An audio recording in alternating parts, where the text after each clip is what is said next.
anti-love song of Jaffy the Prufrock. Copyright 2017, pending Creative Commons release at later date. We are gone now, you and I, as your darkened tentacles splay out across our light, like a child, euthanized upon a table. We are gone, down every crowded market street, the stuttering entreaties of dreamy dawns in alleys behind empty suites, with creosote food banks and shotgun shells. Streets that crumble like a backhanded compliment of conspicuous malintent, to leave me underwhelmed in our inventions. Do not tell me what it isn't. Let us go and not revisit the room where women never go to change the music on the stereo. The choking fog that seethes through cracks in broken window panes. The scalding smoke spits steaming venom at the window's pane. Licks my tongue from tip to throat because I am speaking. Stagnance ferments in the corpse-clogged drains. Ashes dust the crowns as damned men tend funeral pyres. Enchanted, let slip a sudden peal. And though it is a deep, cold December night, the flames shame summer's heat and light. Indeed, there is no time for the bilious smog that rides astride this meat, scrapes its back on razor cracks of broken window panes. There is no time to paint the mask to meet imposters in the street. There is no time to murder the witness and retreat. No time for chores or play or prayer or war, to throw accusations like dinner plates. No time for you, no time for me, no time for consternated indecision, no time to envision your 1,000 revisions before burning the toast and boiling the tea. In the room where women never go to pour the tea upon the stereo. And indeed, there is not time to ponder, do I care? And wonder, do I dare? Not time to slip the noose, step off the chair, with lesions sprouting through my hair. They will say, how his death consumes him. My tattered robe flies loose in the chilling wind. My noose is rough and firm, adorned with sentimental whims.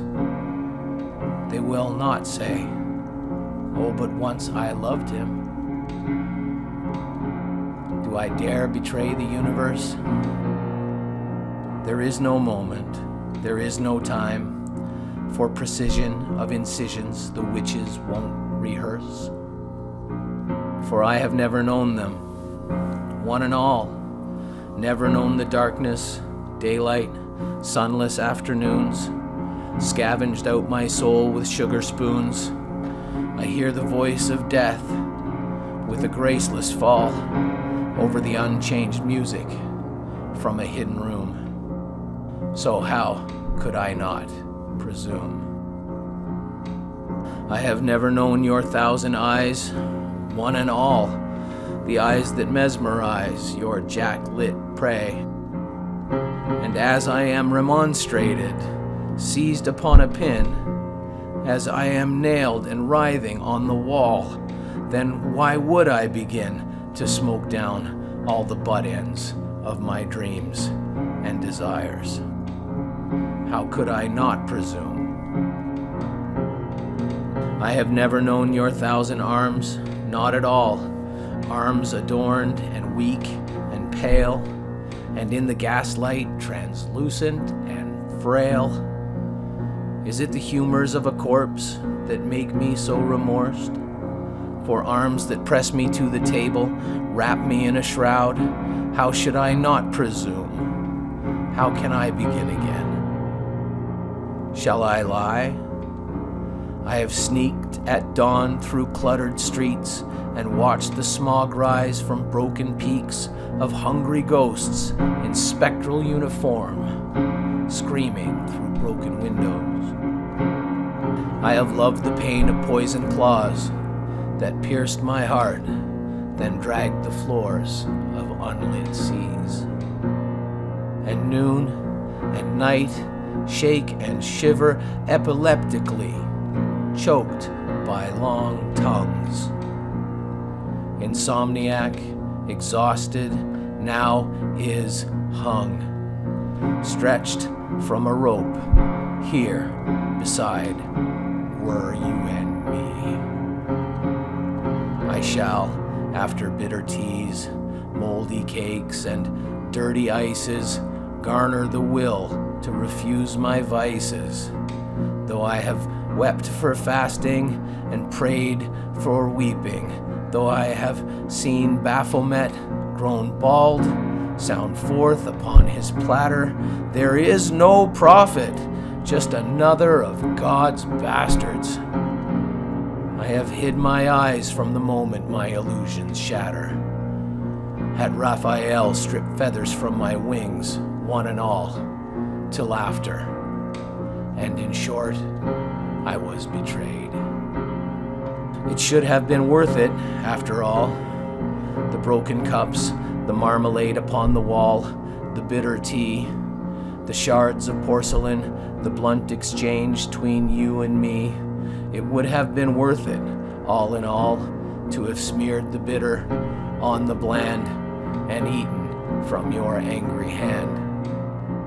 To have scraped my love into a ball and rolled it down your cluttered hall, to say, Lazarus, depart from my bed, you are unwelcome, though it's you my lover calls, and turn the pillow by her head to hide the shroud stains of the dead, and yell, that is not what I meant at all, that was never it at all.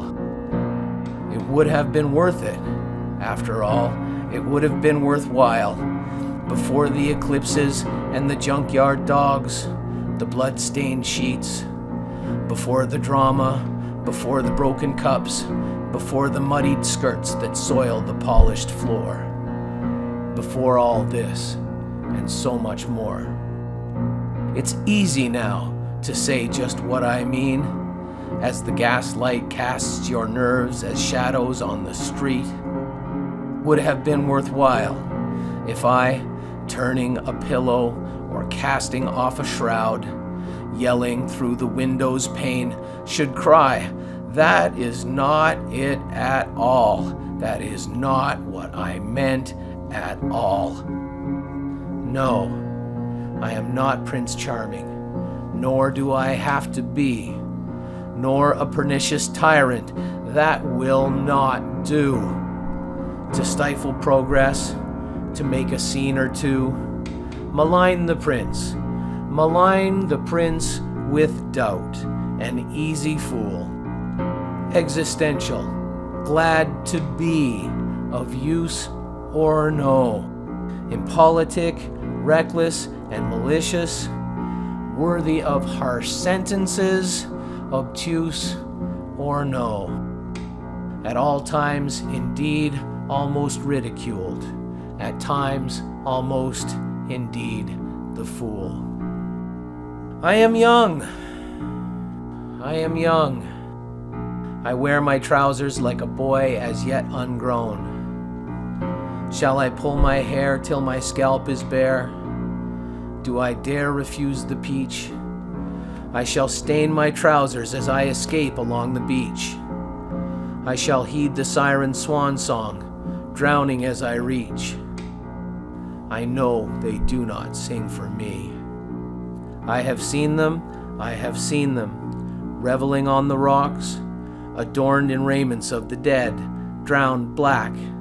The cursing of their voices churns the ocean forth and back, as we fester in the ferments of the sea by naiads wreathed with treasures from their take, till human voices drown us